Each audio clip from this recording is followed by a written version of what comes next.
Hi everyone, my name is Danielle. I'm going to go ahead and introduce our speaker for this meeting. Our speaker is Giorgio Gaviraghi, and he's going to be talking about the Martian urban cell as the basic planning unit of bases and Martian settlements. Giorgio, take it away. Thank you. Good evening, everybody. I want to share this with you, also with my colleagues, Sergio Di Pennira Maia de Paulo and Denise Cardoso Gonzalez. Good evening from Brazil.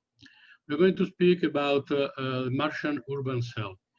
A Martian urban cell is basically a unit, a basic city planning unit. So why we need such a type of facility? We need a basic unit for a self-sufficiency for survival and growth in Mars. What does this mean? It means that the first feature of a cell, a Martian cell, urban cell, is that it must guarantee self-sufficiency to the population. So we have to define a basic unit cell requirements and disciplines needed to manufacture and to function Martian urban cells in a general Mars development plan. And how we'll do that with a reference plan of Martian urban cell in different Martian settlement types.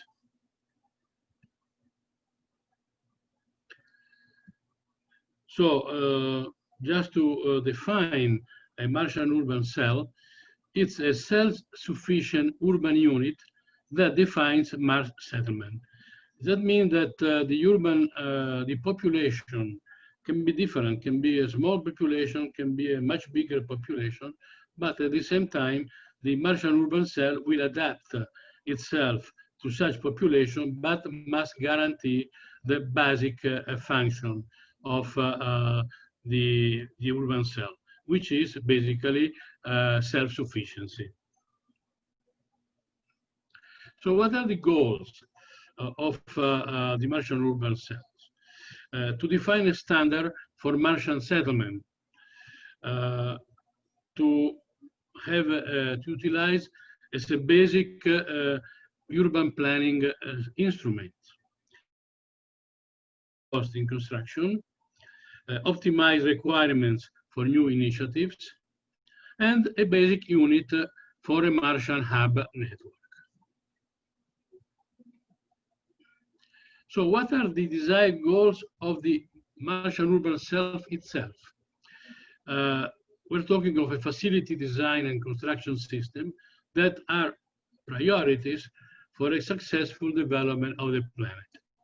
So we're talking of a modular construction system, meaning that we have modules and they can adapt to different situations. They will have the needed flexibility. Expansion in all directions. That's another important goal of the Martian urban cells. Dimensional flexibility. It can be big, small, bigger, expand, or stay at the same size. It will be composed of specialized areas for man utilization, for unmanned utilization, or for other type of activities.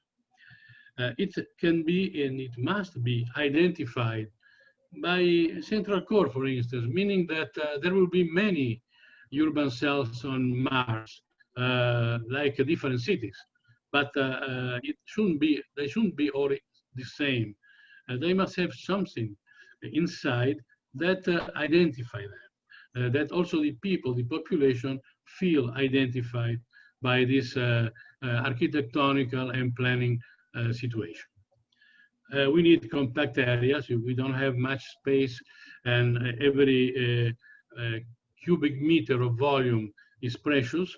So we have to keep a dimensional limitation. It has to be small. And of course, it must guarantee shared living environment inside for all the population. So let's analyze an hypothesis of Mars growth. So if we start within this decade or the next with the first manned cruise to Mars, we believe that we can assume that we can have an outpost. As you can see, an outpost is also a very small, embryonic, but is still a Martian urban cell, and that outpost can grow. It depends on local situation and general situation. It depends on the ambition of many spacefaring nations or other entrepreneur who wants to go to Mars. So we cannot really say what will happen in 30, 40, 50 years from now. If Elon Musk has his way, we may have a big city by 2050. So we must be prepared. So you can see here, for instance, on the left side, a small outpost, which is still a Martian urban cell, as I said before. And at the other side, on the right side, it's a bigger one. The outpost has grown and it became a base. A base, it can be a base for 20, 50, 100 people. And of course, this keeps growing.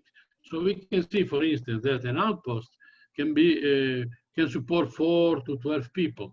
A base can go up to 100. Then we can have a settlement up to 1,000. Then we can have a small city. And the city can, of course, grow from 5,000 to 20,000 and so on. What we have is a modular system. So we can grow, our city can grow as much as we want. You can see in particular that we have an underground and an overground area. In the yellow is shown the underground area, which is mostly the area which will be utilized for human activities for the crew, because it's more protected against radiations, while we have also the other areas which are much bigger and are on the ground, above ground. Here we have the outpost, and you can see on the left side the Martian urban cell. What we have in urban cell? We need to have a life support system. So we need the power, we need water, we need air, we need food, we need fuel production in this case. And of course, we need also healthcare. I mean, we need a doctor and we need healthcare. We need a facility for health. We need waste recycling, and we need, of course, resources prospecting. This is the basic. Of course, on top of this, we will have all the functions, all the activities that will be necessary to work in this outpost, like hubs, like labs, like specialized buildings, for instance, for food production or for mineral processing. And we can see, for instance, different expansion patterns. The most common or the most obvious is the linear pattern.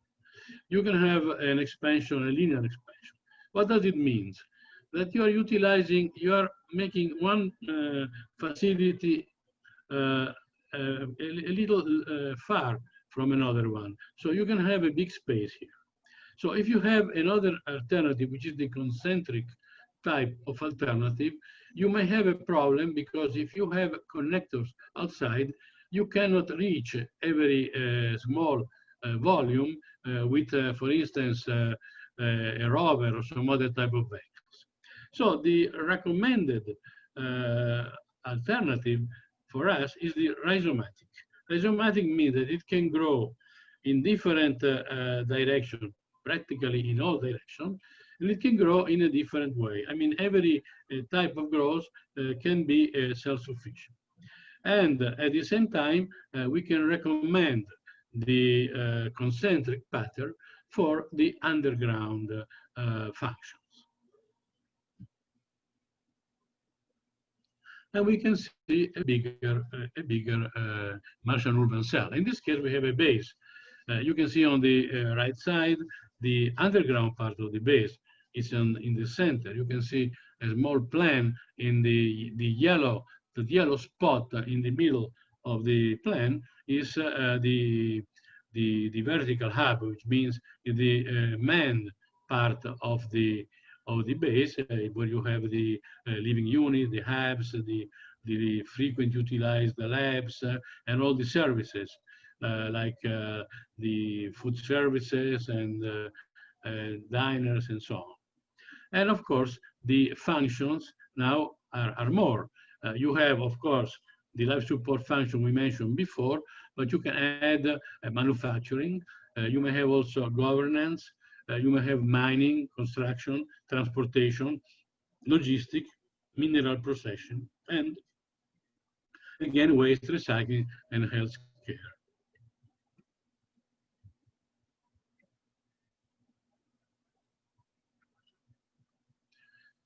And we are growing, and we reach the city.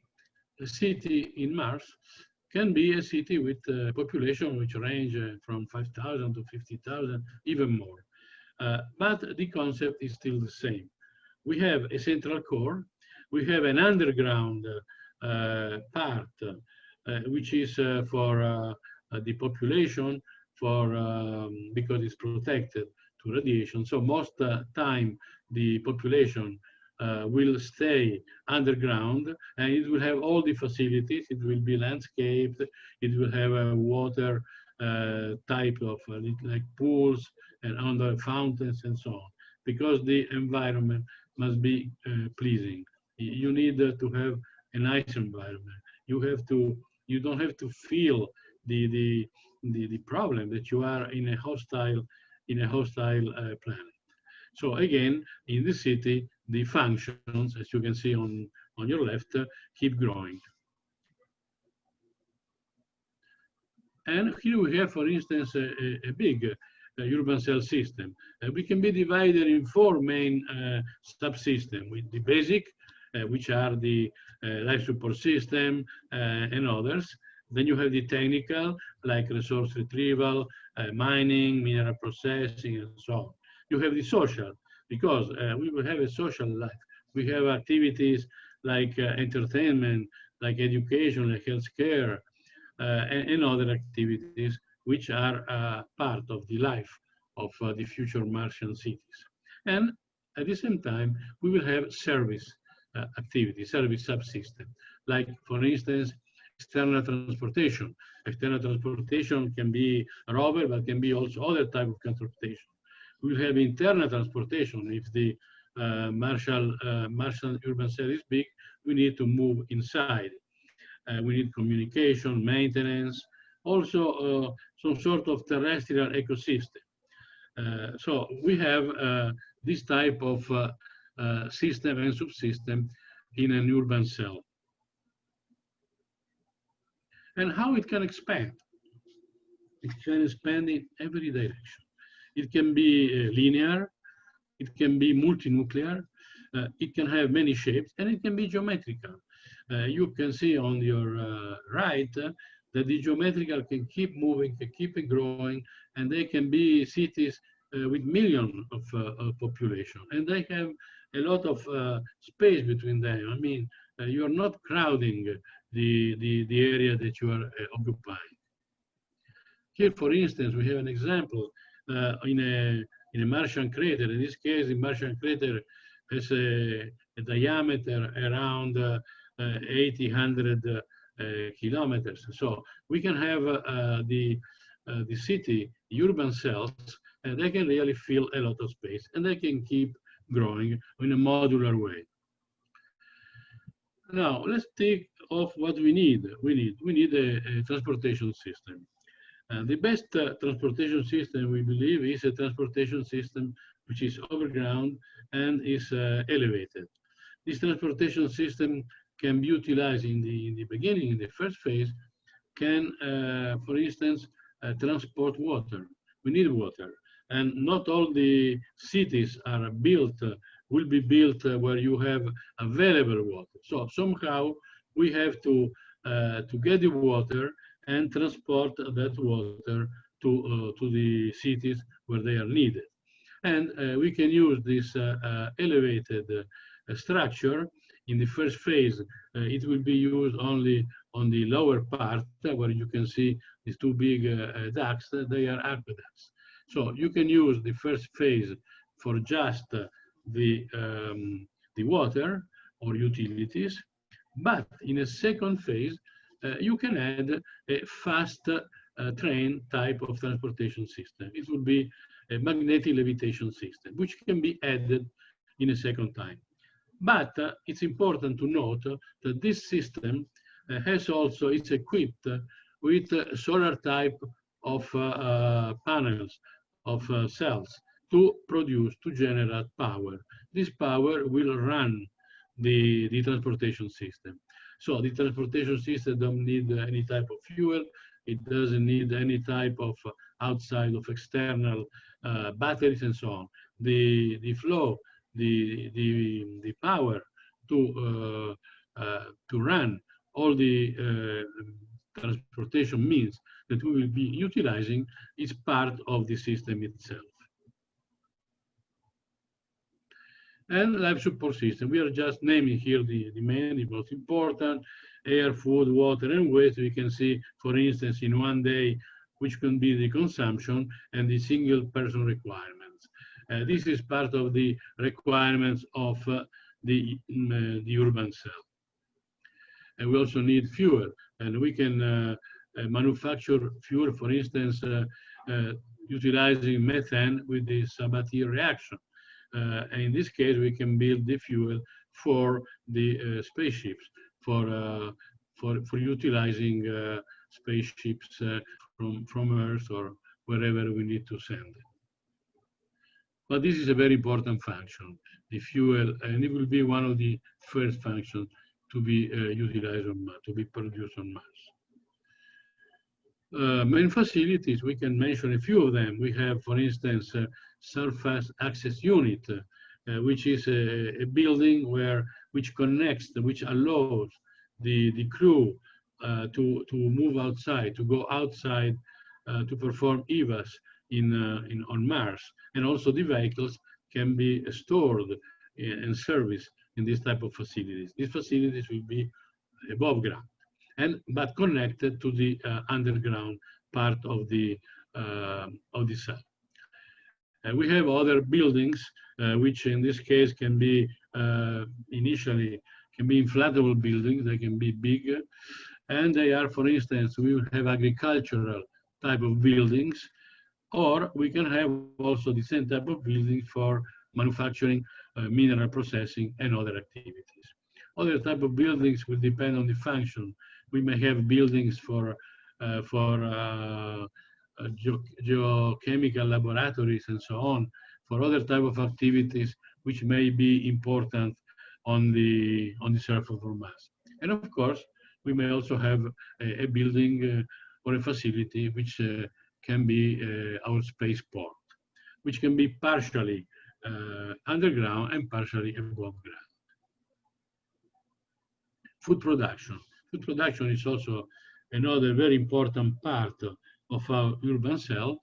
And considering that if we believe that from certain parameters, every person needs about 50 square meters of conventional agriculture, we can imagine how these buildings, what could be the size of this building. But at the same time, we can reduce the size of this building by utilizing hydroponics, which can give up to 30 times more, can be 30 times more efficient than conventional type of agriculture. We can have mining, we will have mining robots and most type of activities, since mining is the basic possibility to get the needed resources. Mining, and of course, the atmosphere as well. The residential system. The residential system is underground, and it's based in apartments, small apartments, 1 or 2 bedrooms, and it's also has some landscape. It has trees. It's like it is like a shopping mall type of environment from the aesthetical point of view.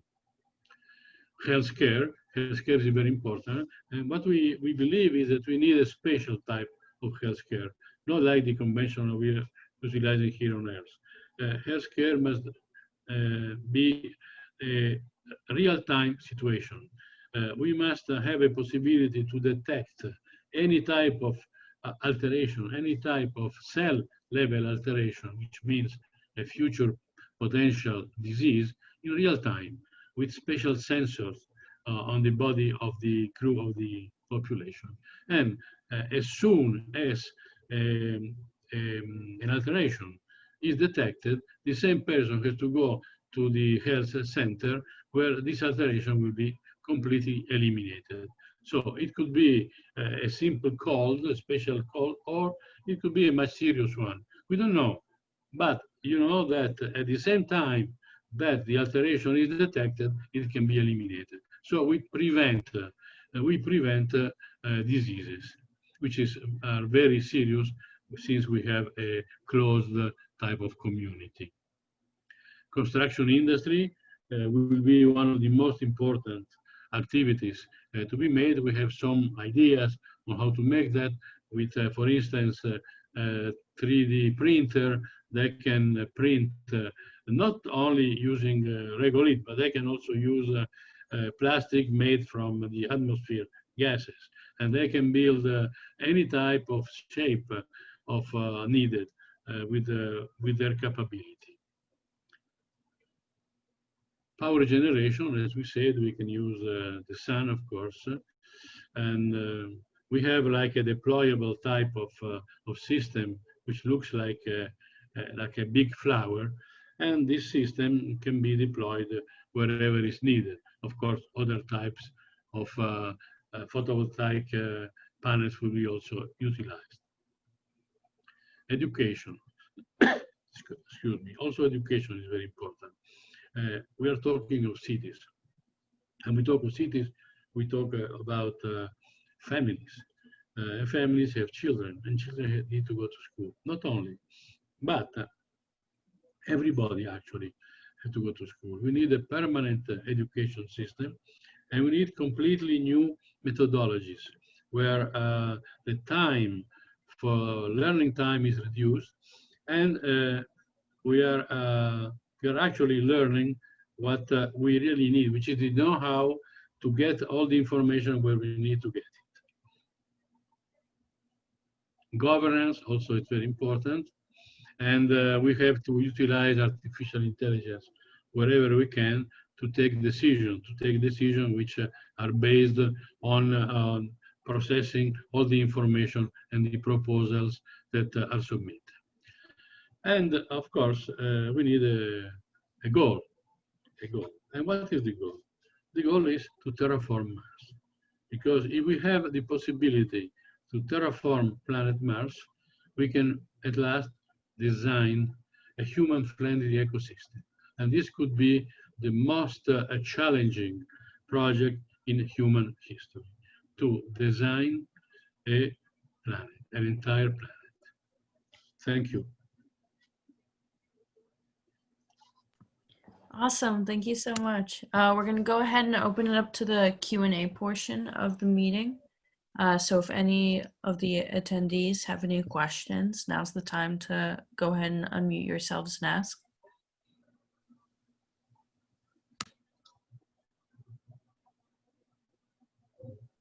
I have a question. There's something about a completely different healthcare system and injecting or the use of nanotechnology and various treatments in real time rather than the conventional method of diagnosis and treatment. I was wondering, like, what would be the implications of that? Wouldn't that result in a spin-off from the human race, or like down the line it might? Sorry. Well, if we consider the healthcare system, and as I said before, we need a system completely different than the one we're using now, which it doesn't mean that it can happen also on our planet in the future. What we need is to digitalize the entire, first of all, the population, have a body model of each one of them, with all the parameters which are needed, with all their history and so on. We need to digitalize also the diseases, to know exactly what happens from the biochemical part, from every other part. And we have also to digitalize a treatment simulation model. So what happens? We are utilizing the artificial intelligence to reach a diagnosis and to see which could be the recommended treatment for every case of disease. But in reality, if we could have an intervention in real time, and the type of sensor which I am foreseeing could be an injected nanochip. An injected nanochip in our body will work, it will travel in our blood, it will travel in our body, and it will give immediate, instant information about all our parameters, all the needed parameters that we have. So any type of alteration at a cellular level, before this alteration expand, before this alteration, it can take a few minutes, or it can take days, even years, became a major disease, we have the possibility to stop it before it starts, meaning that real-time detection and real-time elimination, intervention, which the elimination or treatment, but I believe elimination is the best solution, elimination of that altered cell. That means we are avoiding the possibility of having a disease.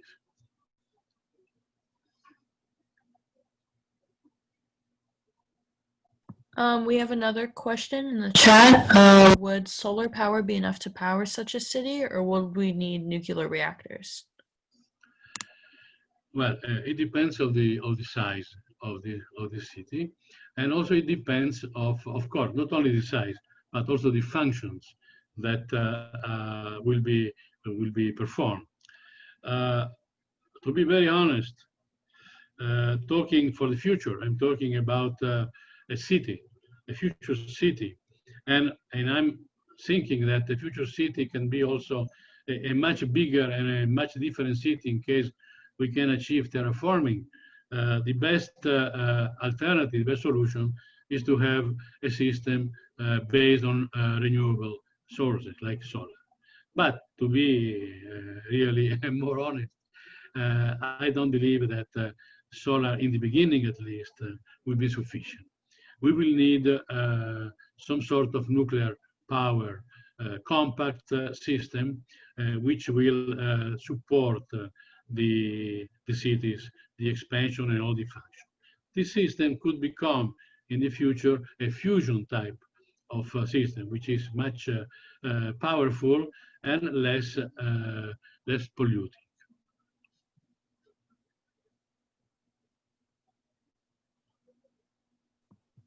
All right, any more questions? I think that's going to be the end of our meeting today. So thank you so much for joining us, and thank you everyone for tuning in.